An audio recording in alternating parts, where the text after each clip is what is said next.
the rise. And I wouldn't say I'm shocked cause I'm hardly surprised. This one's for the ride. This one's for who knew I'd make it, just needed some time. This one's for my wife. Alright guys, welcome back. We are at Evolution Fitness in Leicester for pull. So it's the Saturday pull session with the deadlifts again. Obviously I'm on my own. I do have a couple of clients here. Jamie's already here. Jordan should be coming in later on as well, so hopefully we'll catch up with them. But yeah, you've seen this session before. I'm not going to go into too much detail. Like I say, it's got the deadlift, so that's the most sort of enjoyable and I don't want to say most important part of the session, but it kind of is. But yeah, just enjoy, sit back and relax. Make sure you like and subscribe and all that. And yeah, enjoy it. I knew it would happen, just had the strength in my mind. To the videos, they thought I was a black guy. It's hard to get over. I'm foreigner in the sport, but I'm fully devoted. I don't take it for granted that the door's been open. I knew I was different, I knew I was chosen. A breadwinner, but I'm soft-spoken. Authentic like a 5950 and there's no cap. Let's have a toast to that. Let's have a toast for the real ones. Let's have a toast for the real. Let's have a toast for the real ones. Let's have a toast for the real. Let's have a toast for the real ones. Have a toast for the real. Let's have a toast for the real ones. Have a toast for the They done baptized the bad guy. Still don't follow religion. The fabric's not average. The cotton's Egyptian. 500 for the shoes come dirty, but the European. Less is more and less is the bank. Up the score, I pull up from trade. From the tray, I'm ballin' like Trey. Do what I can, I do what you can't. I wrote this 30,000 feet up, 10 toes stay G'd up. I'm tryna get that type of wealth like a house on the hills, can't see us. Say the money still me up, stay humble, stay teed up. I don't tell you how to live, so don't hit me with no weak stuff. And if you know the deal, then you know the deal. If it's real, then you know it's real. So, let's have a toast for the real ones. Let's have a toast for the real. Let's have a toast for the real ones. Let's have a toast for the real. Just one set on that. I do 2 sets on the other day. That's we used to do that and then dumbbell bent over row, but recently we changed it, so we'll do that still to sort of like prime the lats, get the most out of the lats while they're short in the first movement, or make the most of them while they're short, sort of in that pause on the contraction, and then we go straight into the hinge. So sort of physically and psychologically we're a little bit fresher. The reason I was doing the bent over row before in the past was to make sure my back felt nice and warm, but to be fair, my back's not giving me too many problems recently, so we're going straight into the hinge now. Don't get him in it either. He's a fat boy. He's a fat child.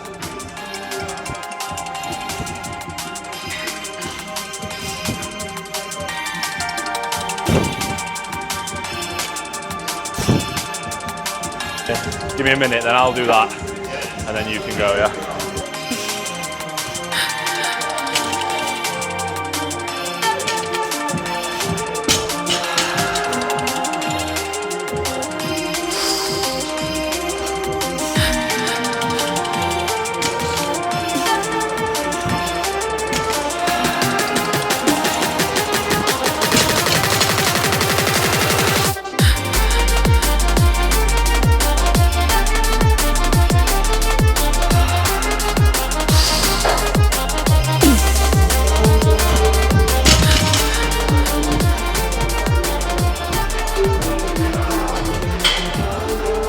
Go. 185, yeah? 185. Yes, good. Again, come on, there's more. Nice and tight, let's go. Powerful now. Yeah, that's you. Good, good. Go for one, go for one. Take your time. Big breath, get tight, let's go. Come on then. Yes, yes, hips, hips, hips. Squeeze your glutes, squeeze your glutes. Yeah, good. Go for one more. Come on then, everything you've got on this. Let's go. Powerful, powerful. Yeah, good. I want you to fail it because you never usually do. That's why I was like, go for one more. Well done.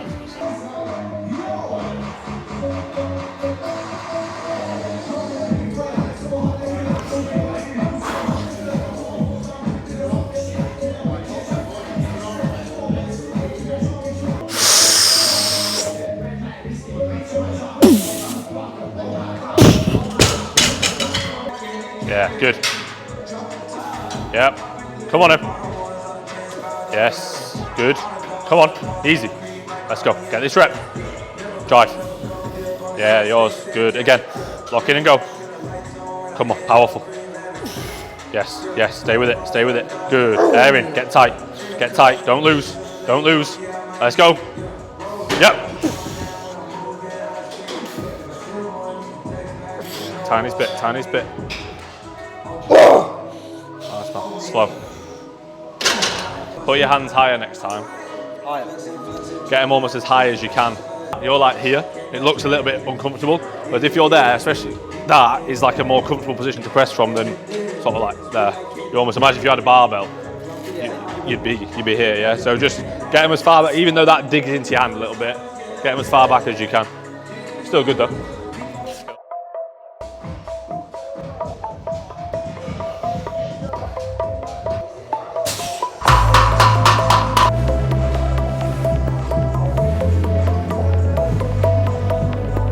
Okay, come on.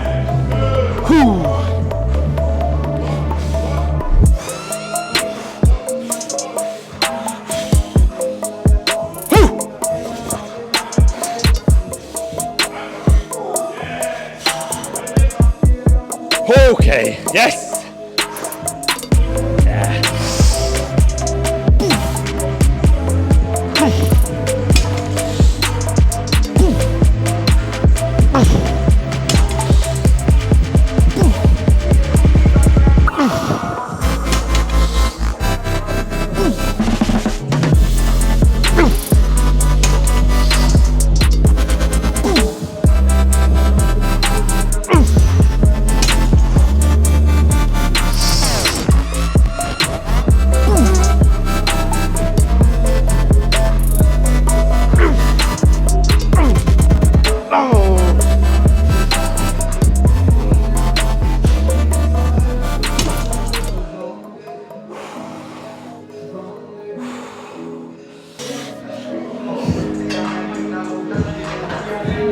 That's one up, but the last rep was a little bit. Well, I locked it out, but it didn't feel. Sorry, guys. I locked it out, but it didn't feel very safe. Didn't feel very comfortable. But my back does feel alright. My glutes feel good, apart from the fact that I've gone to the toilet a little bit, so I will be going to the toilet now. Every set, mate. It's alright, yeah. So I'm back from the toilet.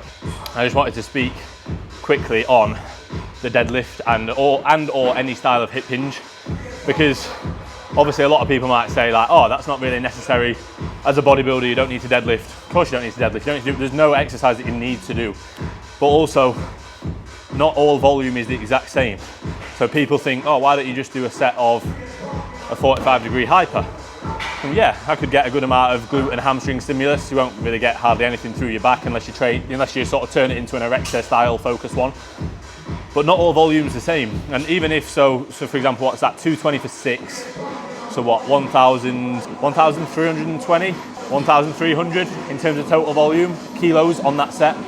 If I was to put that amount, let's say 1,300 kilos of the volume through a 45-degree hyper, I'd probably be doing quite a lot of sets and a decent amount of reps.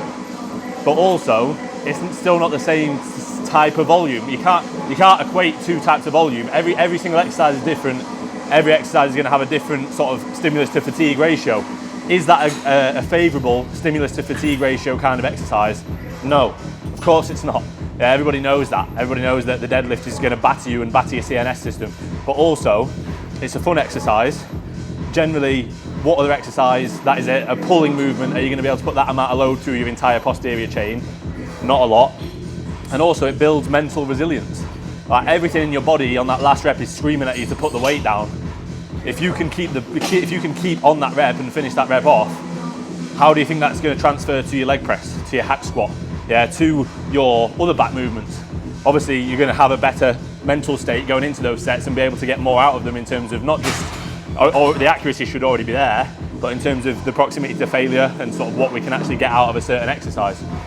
So yeah, I think nowadays people obsess over how much fatigue you're going to get out of an exercise. if you're too bothered about fatigue, then bodybuilding is probably not the sport for you. I would argue, go and do a sport where you're not going to get any kind of fatigue. You're not going to hurt yourself. You're not going to train basically, because it's hard and you're going to do hard work. You're going to have hard sessions. You're going to have exercises that are hard work. I think a lot of the time nowadays it's kind of losing that, and people are almost obsessing over how can I feel good all the time. You're not always going to feel good.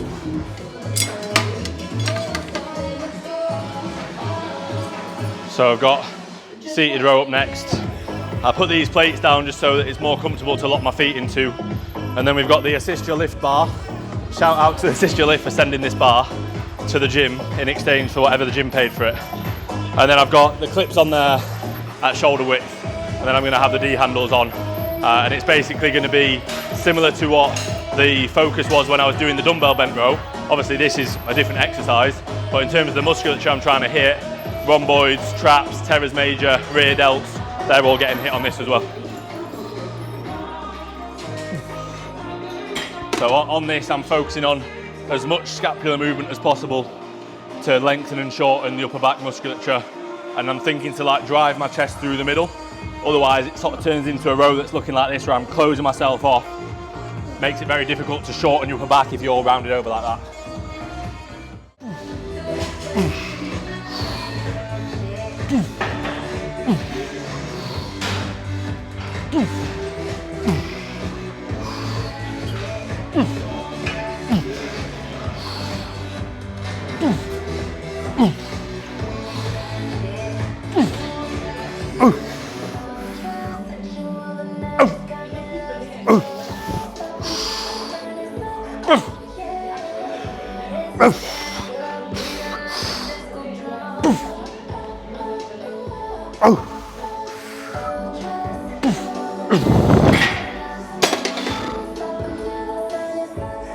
So on that, I allow for a little bit of torso movement, just because if I try and stay overly strict, it almost feels a little bit uncomfortable, but also I'm not excessively throwing my body weight back to move the weight.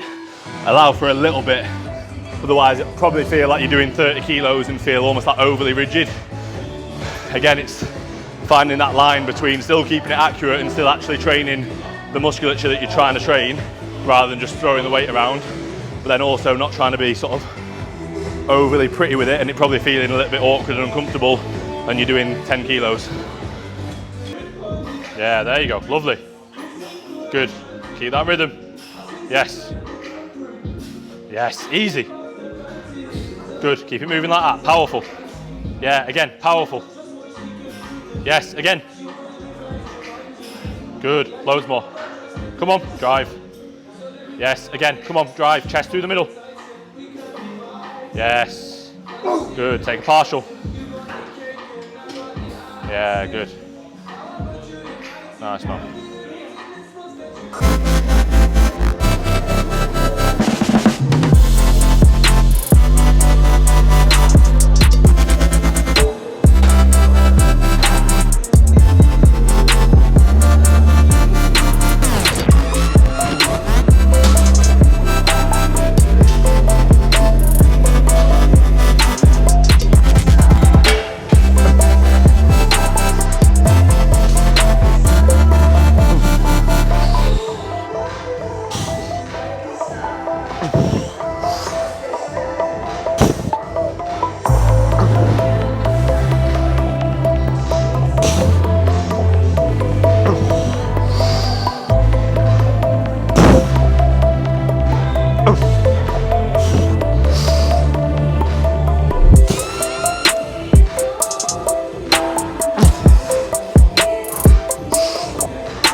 Too much hard work to do a less fatiguing exercise.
Stuck, Pete.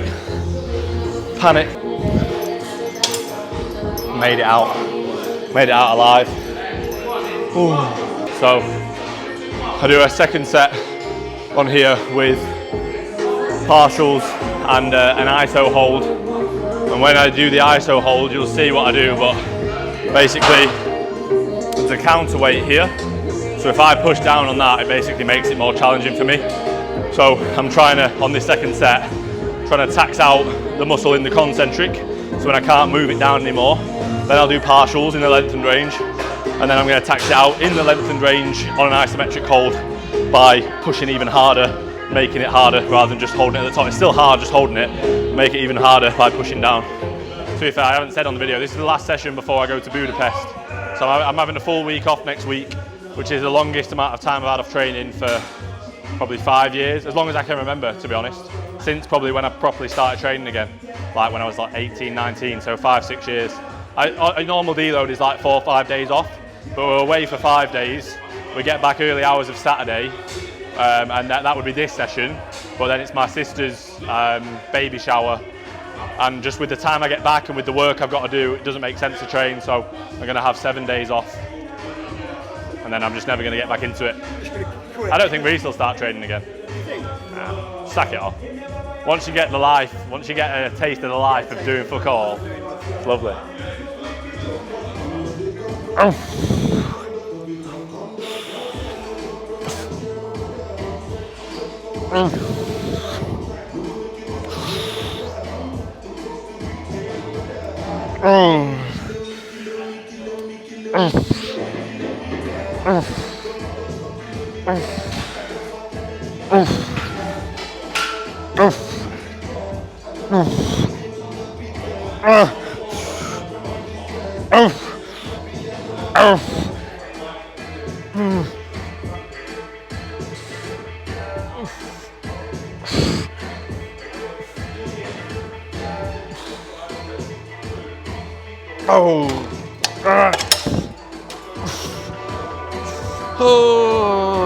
It's horrible.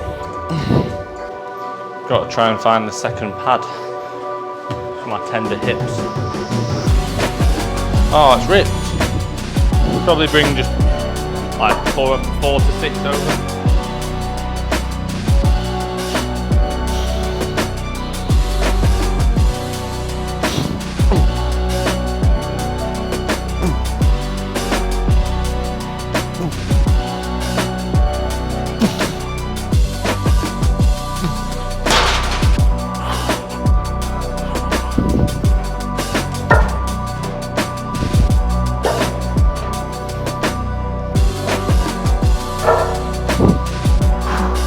As much as you can on the unback and then just keep it that way, yeah?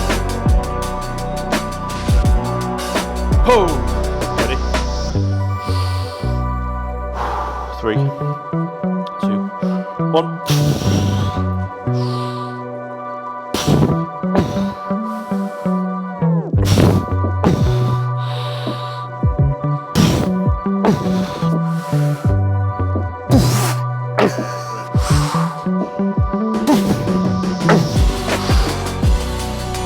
Yeah. Yeah.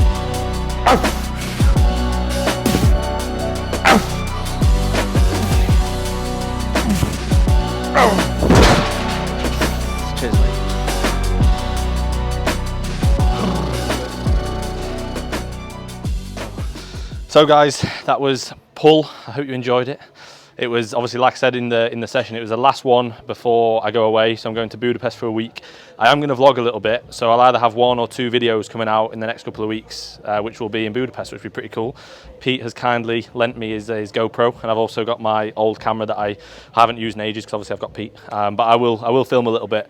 But yeah, I appreciate everybody watching. Please like, subscribe, everything as always. Tag me in stories, that'd be nice. Make sure you go and listen to the podcast. Pete, could you put the podcast on? You're on that now, to be fair. You're good with the once you're in. And rate the podcast as well, because we're nearly at 100 ratings on Spotify. So if you could rate the podcast on Spotify, that'd be massively appreciated. But yeah, thanks guys. Catch you in the next one.